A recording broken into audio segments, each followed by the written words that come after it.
So we currently have the Vezina Trophy, which I think most people expect Pekka Rinne to win this year. Huh? Hey? It's expected. Now, this wonderful book I picked up at Chapters reminded me of something that I was young enough or old enough to remember, but I wasn't old enough to really understand what was going on. The Vezina Trophy used to get awarded to the goaltender with the lowest goals against average. To qualify for it, you had to play 25 games for the team that you played for, meaning that you might have as many as 3 goaltenders who could have the Vezina Trophy with their name on it. These guys ruined it. They ruined it, and the year that they ruined it, the NHL sat down and said, all right, and they came up with a new trophy, which was actually the Vezina Trophy, and what had been the Vezina Trophy became the Jennings Trophy. And it's an interesting one. It's an interesting one to look at because it's easy to look at goaltenders and measure them by Vezina trophies, and that gets done with the goaltenders from way back when too, even though the system was different. Now the GM gets a ballot. Every GM gets a ballot saying who they think the goaltenders are. They vote for first place, which is 5 points, second place 3 points, and third place is 1 point. So this is where the whole idea got kind of messed up.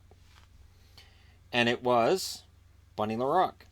When Bunny Larocque won his 4th shared Vezina in 1981, the league discreetly said enough is enough.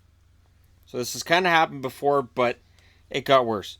I don't want to sound disparaging to the man, but there is some logic to that statement. Former Boston Bruins coach and GM Harry Sinden said about Larocque's run of Vezinas. He won it, 4 times?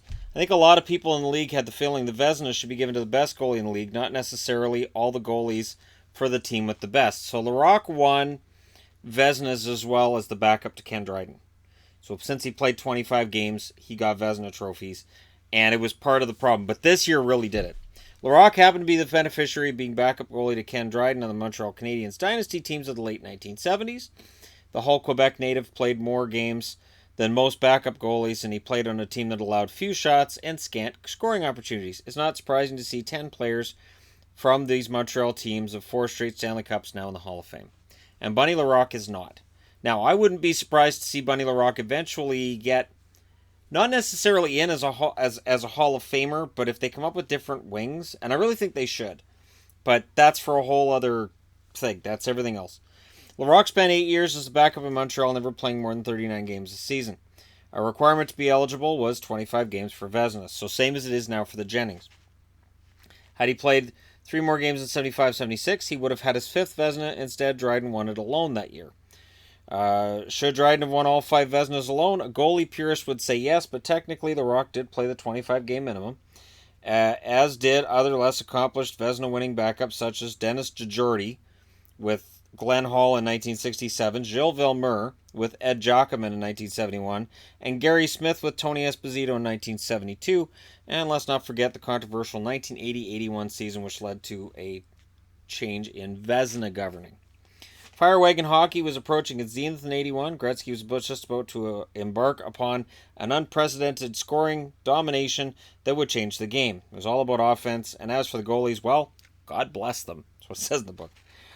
Scoring rose from a modern-day low of 4.8 goals per game in 1952-53 to 6.0 in 61-62, 6.5 in 72-73.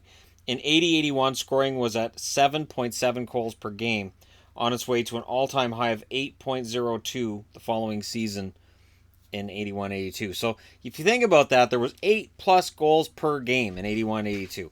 Absolute insanity. We'll never see that again, I don't think. That was Fire Wagon Hockey.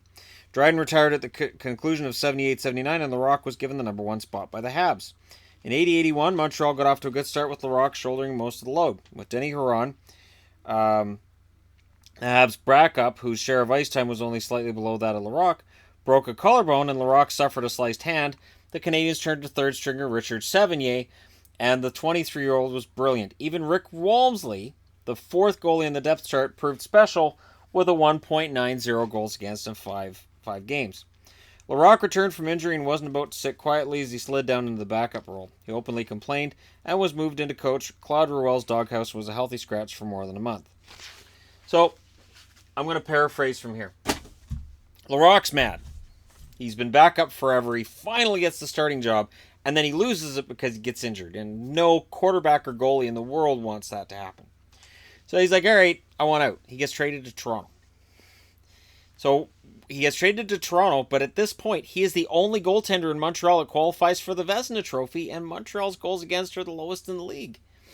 What do? They rig it a bit. Denny Huron and Richard Sevigny shared the net a lot down the stretch. So you'd have one goalie play half the game, and then you'd switch out and put the other goalie in, so that all three goaltenders qualified for the Vezina Trophy. So Bunny Larocque got the Vezina Trophy that year, but Montreal made sure that both Sevigny and Huron got their name on there as well. And I liked Richard Sevigny, and I liked Denny Huron as well. This was when I was still kind of cheering for Montreal as a little kid. And I liked them a lot. And I liked Michel Larocque because his nickname was Bunny, and when you're an 8-year-old kid, that's kind of fun that the guy's nickname is Bunny. But it was weird.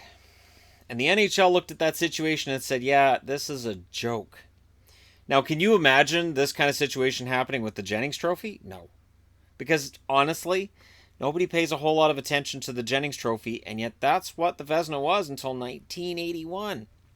So when you hear about so-and-so got so many Vezinas, and you look and it's 1980 and before, that's not the measure of who the best goaltender was. Look who the first All-Stars were, second team All-Stars were. That's what tells you who the best goalies of the time were. And it's funny that the GMs vote on that, and I double-checked, that's still the way it's done. It's the only award that's voted on by all the general managers that I found. Most of it's the NHL. NHLPA does the Ted Lindsay Award, and then you've got the Press Association does most of the other awards, and then the Broadcast Association, and I'm not sure exactly. I looked it up. It sounds like exactly the same thing to me, but the Broadcast Association does an award or two here and there as well.